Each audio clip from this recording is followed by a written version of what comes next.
Olá, querido ouvinte, seja bem-vindo a mais um programa Sabedoria para o Coração. Continuamos em nossa série pelo livro de Juízes e hoje estudaremos os capítulos 4 e 5, falando sobre o título Aplausos à Dona de Casa. Convido você a abrir sua Bíblia em Juízes capítulo 4. Veremos os versos 1 a 3 para começar. É como se o autor estivesse já cansado daquele ciclo pecaminoso do povo de Israel.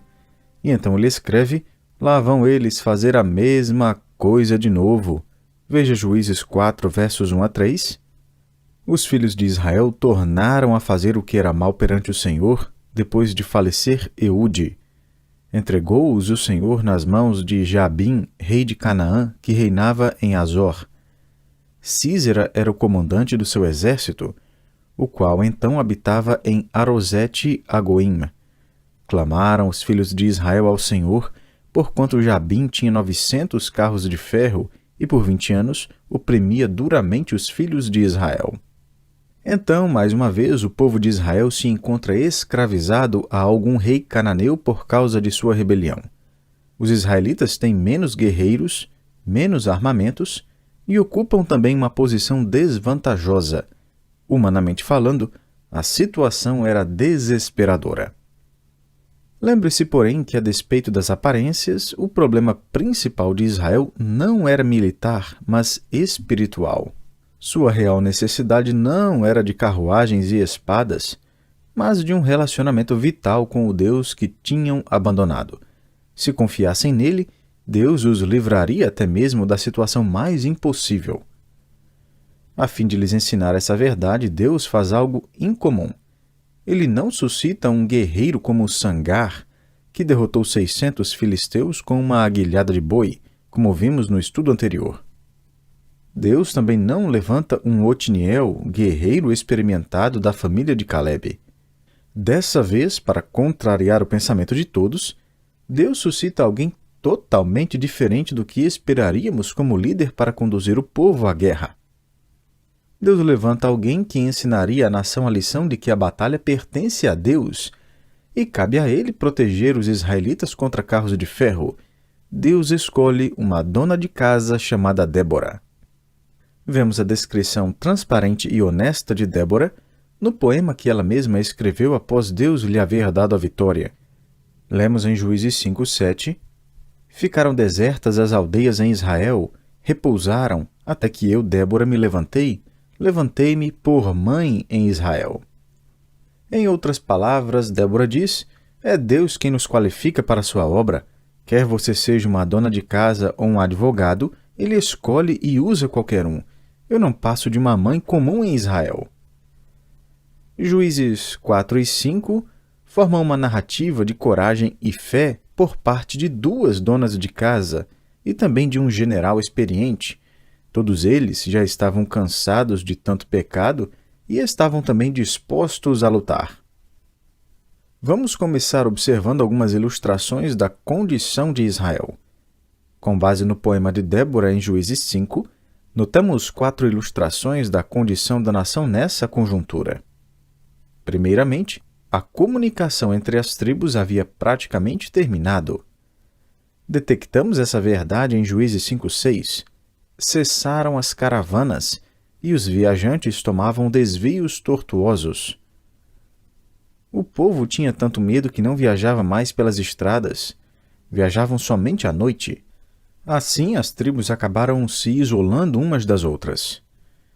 Segundo, as cidades estavam superlotadas com pessoas desencorajadas. Lemos esse detalhe no verso 7 de Juízes 5. Ficaram desertas as aldeias em Israel. Ou seja, os camponeses deixaram suas aldeias e migraram para as cidades. As aldeias não passavam de vilas abertas, totalmente desprotegidas. Sem proteção, os fazendeiros e criadores de animais se viram forçados a deixar suas raízes e se mudar para cidades superlotadas em busca de proteção. Não é difícil imaginar o desespero dessas pessoas. Terceiro, as cidades viviam sob constante ameaça de guerra. Lemos em Juízes 5:8, escolheram-se deuses novos, então a guerra estava às portas. O verso fala que o povo estava cercado por inimigos. Quarto, o exército de Israel era pequeno e despreparado. Vemos isso na segunda parte do verso 8. Não se via escudo nem lança entre 40.000 em Israel. Bom, isso nos informa duas coisas a respeito do exército israelita. O exército tinha sido reduzido em tamanho, contando com apenas 40.000 soldados. Esse parece até ser um número elevado, não é? Mas a população estava em milhões. O exército tinha o potencial de contar com centenas de milhares de soldados, mas tudo indica que o total era de apenas 40.000. Em seguida, o verso indica que o exército de Israel não tinha armas para travar a batalha. Conforme o verso diz, não havia escudo ou lança entre 40.000 soldados. E contra quem eles estavam lutando? Contra o cananeu Jabim e contra Sísera, os quais contavam com 900 carruagens de ferro. Esse era o equipamento bélico mais desenvolvido na época. Por isso, os israelitas estão desunidos, desencorajados, desesperados e desarmados. Mas por quê? A resposta se encontra em Juízes 5:8. Leia novamente. Escolheram-se deuses novos. Essas três palavrinhas resumem a resposta. Esta é a mentira de Satanás. Jogue fora esses grilhões morais e se divirta. Isso sim é liberdade. Mentira, isso é escravidão. Qualquer hábito pecaminoso escraviza a alma, e esse pecado da nação de Israel fez com que o povo escolhido de Deus ficasse aterrorizado diante de um homem com 900 carruagens de ferro. Agora, quem Deus escolhe nessa situação desesperadora de Israel? Uma dona de casa. Não sabemos muito a respeito de Débora. Não somos informados sobre sua família, antepassados ou mesmo sua tribo. Juízes 4 fornece as únicas informações a respeito dessa mulher. Juízes 4:4 menciona o nome de seu marido, Lapidote. Ainda Juízes 4:4 fala de seu dom. Ela era profetisa. O Antigo Testamento menciona 3 profetisas que receberam revelação especial de Deus: Miriam, Ulda e Débora. O verso 5 de Juízes 4 fala do discernimento de Débora. Ela se sentava debaixo de uma palmeira e julgava. Esse cenário é talvez o que mais se aproxima de nosso entendimento moderno de um juiz. Essa mãe, com discernimento e entendimento vindos de Deus, se sentava debaixo de uma sombra e julgava casos em Israel. É interessante observar que, quando se trata da guerra em si, Débora não vai à peleja. Deus levantará um general chamado Baraque para liderar as forças militares.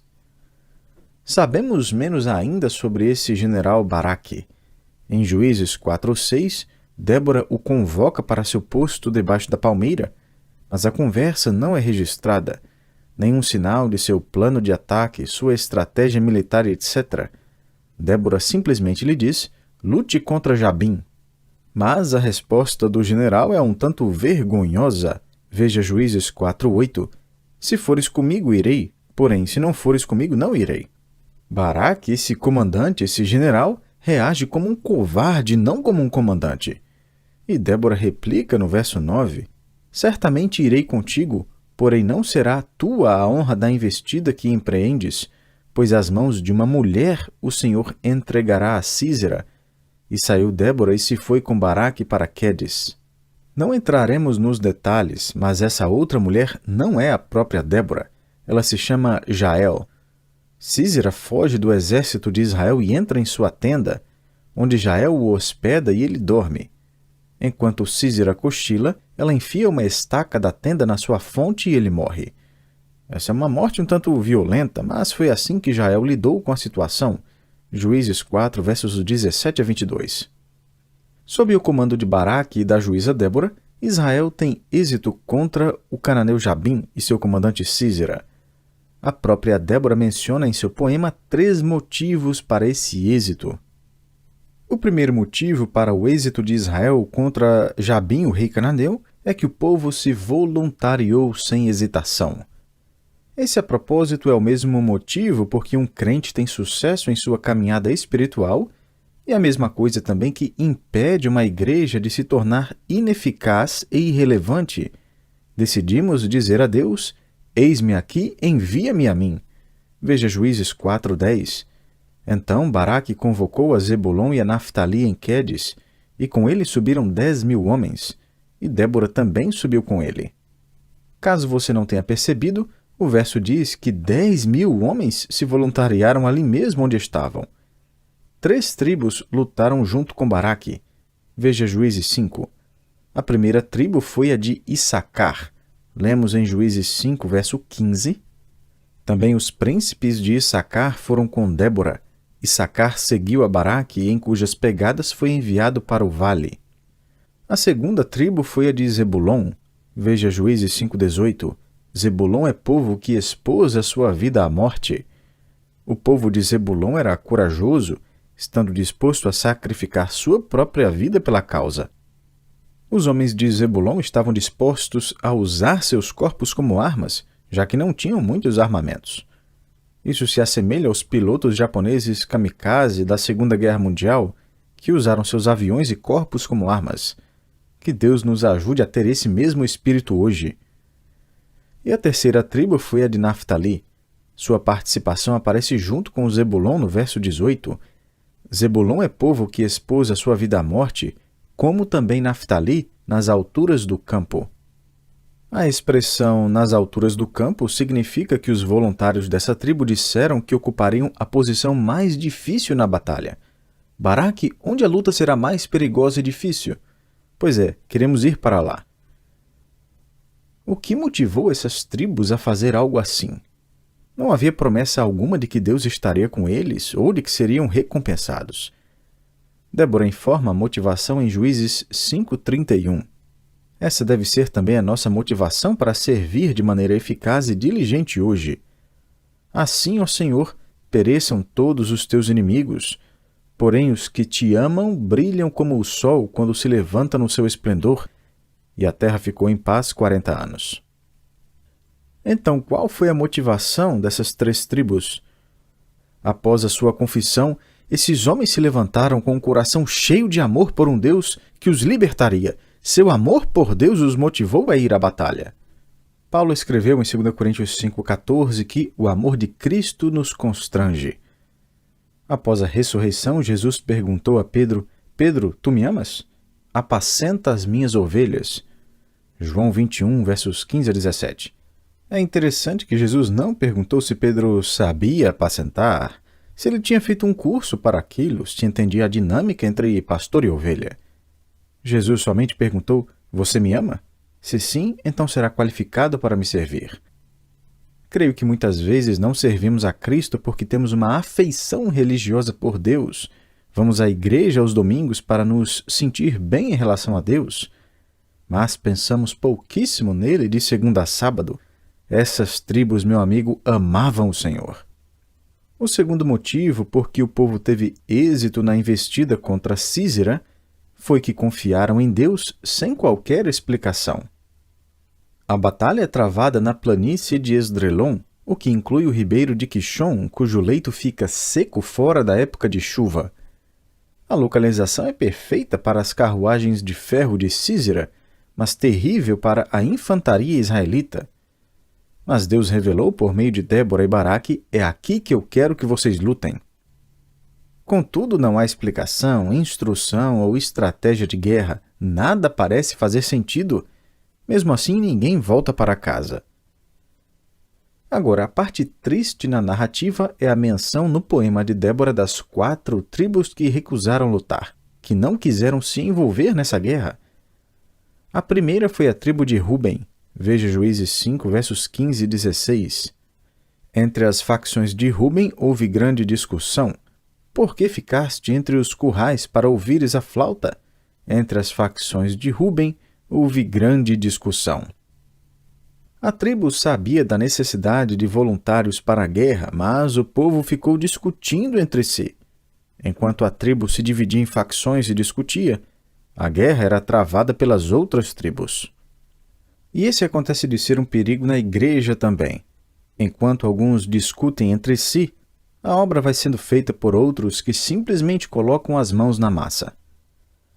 A segunda tribo foi a que ocupava a região de Gileade. Veja o verso 17. Gileade ficou da além do Jordão. Essa é apenas uma sentença, mas ela vem carregada de informações. Gileade, na verdade, não inclui apenas uma, mas duas tribos, uma combinação da tribo de Gade e meia tribo de Manassés. Essas duas tribos tinham escolhido ficar fora de Canaã, do outro lado do rio Jordão, para o lado leste. Eu também já destaquei antes que essas foram as duas tribos que tanto se preocuparam em manter a fidelidade de Deus viva e latente na mente da geração seguinte, que até construíram um monumento para ensinar seus filhos sobre as obras de Deus. Josué 22. Bom, apesar disso, o que acontece poucas gerações depois? Uma sentença responde: Gileade ficou da além do Jordão. Ou seja, Gileade disse: essa batalha é deles, não precisamos nos envolver. Olha, se vivêssemos mais perto, então poderíamos ajudar. Vamos ficar por aqui orando por eles e esperando que tudo dê certo. A terceira tribo foi a tribo de Dan. Débora continua em seu poema e faz uma pergunta repleta de angústia em Juízes 5:17, e Dan, por que se deteve junto a seus navios? A resposta se encontra lá em Juízes 1, onde lemos que Dan não conseguiu expulsar os amorreus de sua herança.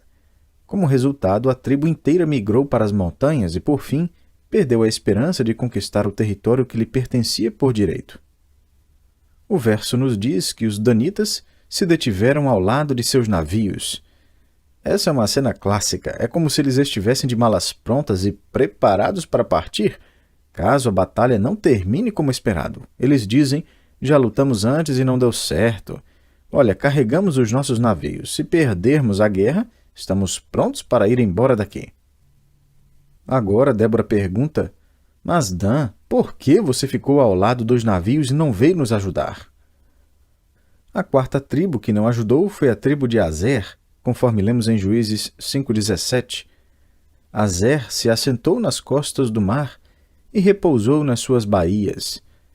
Essa foi a tribo que se ocupou com a coisa errada.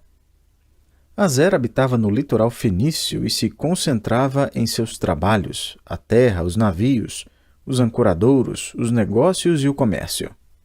Eles podiam dizer: Deus nos deu esta terra, estes navios, estes negócios, glórias a Yahvé.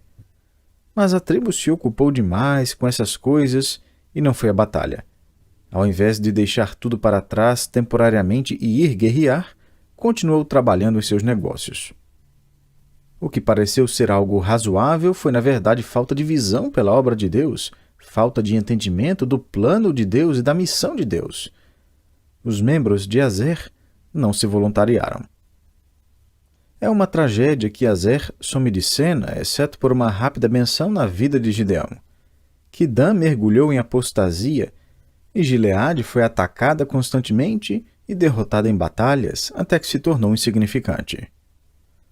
Meu amigo, não podemos fugir da guerra, da batalha. Se recusarmos nos envolver com a obra e missão de Cristo, se não mostrarmos preocupação para com os outros crentes, se não nos envolvermos nas vidas de pessoas e na causa da igreja, acabaremos murchando dentro de nossa própria concha. Os israelitas tiveram êxito porque se voluntariaram sem hesitação e confiaram em Deus sem qualquer explicação. Terceiro, eles tiveram êxito porque deram a Deus o crédito sem restrição. Quando compõe seu poema para expressar o sentimento dos israelitas diante da vitória, veja a quem Débora atribui o sucesso na batalha, veja quem os israelitas responsabilizaram pela vitória, lá em Juízes 5:3. Ouvi, reis, dai ouvidos, príncipes. Eu mesma cantarei ao Senhor, salmodiarei ao Senhor, Deus de Israel. Os detalhes da vitória na guerra registrada no capítulo 4 aparecem no poema do capítulo 5. Débora conta como eles venceram o exército de Císera no ribeiro de Quizon. Veja Juízes 5, versos 19 a 21. Vieram reis e pelejaram os reis de Canaã em Taanaque, junto às águas de Megido, porém não levaram nenhum despojo de prata. Desde os céus pelejaram as estrelas contra Císera, desde a sua órbita o fizeram. O ribeiro Quizon os arrastou, Quizon, o ribeiro das batalhas. Avante, ó minha alma, firme! O que vemos aqui é uma intervenção sobrenatural de Deus, porque o ribeiro estava seco, mas Deus fez com que de repente enchesse de água por alguma tempestade forte. Flávio Joséfo, o historiador judeu do século I depois de Cristo, conta que essa foi uma tempestade de granizo, chuva e raios. Portanto, conforme a tradição, não foi uma garoa, mas uma chuvarada violenta. O ribeiro seco, que parecia ser o lugar perfeito para carruagens, acabou se tornando o pior lugar para carruagens. Por outro lado, era o lugar perfeito para a infantaria israelita. O que parecia ser uma missão suicida foi, na verdade, o plano perfeito de Deus. As coisas ficam ainda mais interessantes quando consideramos que o deus cananeu Baal era o deus das tempestades, mas essa tempestade foi a causa da derrota do exército cananeu, e Yahvé deixou claro que ele estava no controle da chuva. A tempestade arrastou os inimigos e Sísera, o general, deixou sua carruagem e fugiu para salvar a vida. Foi aí que ele se deparou com aquela tenda de uma dona de casa chamada Jael. Enquanto dormia, Jael mata Sísera. A batalha foi vencida. Antes de concluir, gostaria de voltar ao capítulo 3 de Juízes e fazer uma pergunta, cuja resposta se encontra nos versos 1 a 3. A pergunta é a seguinte: por que Deus não simplesmente eliminou Jabim e Sísera no momento em que os israelitas clamaram por ajuda, arrependidos e humilhados por causa de seu pecado? Por que Deus esperou que israelitas se voluntariassem para descer pelas montanhas e encarar as carruagens de ferro? A razão se encontra em Juízes 3, versos 1 a 2, e isso fornece a perspectiva correta para o livro inteiro de Juízes. Deus está no controle soberano da situação. São estas as nações que o Senhor deixou para, por elas, provar a Israel, isto é, provar quantos em Israel não sabiam de todas as guerras de Canaã. Isso tão somente para que as gerações dos filhos de Israel delas soubessem, para lhes ensinar a guerra, pelo menos as gerações que dantes não sabiam disso. Você sabe por que Deus deixou inimigos para Israel lutar contra eles? Você sabe por que Deus insere problemas em nossas vidas com os quais batalhamos? Deus deseja nos ensinar a guerra, a lutar. Você sabe por que Ele nos deu uma armadura? Para que eu e você, crente, lutemos. Não fiquemos ao lado de nossos navios ou do outro lado do Jordão. Deus quer nos ensinar a lutar na guerra espiritual e permanecer de pé. Nisso encontramos um princípio fundamental para a vida cristã. Deus está mais interessado em desenvolver a fé do seu povo do que manifestar o seu poder. Por isso, Deus nos deixa subir montanhas e ver carruagens de ferro. Às vezes, Ele até permite que o inimigo nos derrote momentaneamente, porque confiamos em nós mesmos. Deus deseja nos ensinar a lutar. Talvez você já tenha desistido e dito: já tentei lutar antes e fui derrotado. Vou para a igreja, tento ser um bom marido e pai crente, mas não gosto dessa ideia de carruagens de ferro, não gosto dessa batalha espiritual e de ter que confiar em Deus. Vou ficar aqui no meu navio mesmo. Meu amigo, entenda bem que Deus deseja ensiná-lo a lutar e disponibiliza graça para ensiná-lo. Em um de seus livros, Gary Richmond escreveu algo que me impactou bastante. Ele serve como pastor, mas antes trabalhou no passado em um zoológico na cidade de Los Angeles, Estados Unidos. Nesse livro, em particular, ele conta várias histórias sobre alguns animais. Uma história que me chamou muito a atenção foi a de uma girafa-mãe que estava prestes a ter seu filhote. Gary conta que nunca tinha visto aquilo e todos os funcionários do zoológico assistiam a aquilo atentamente.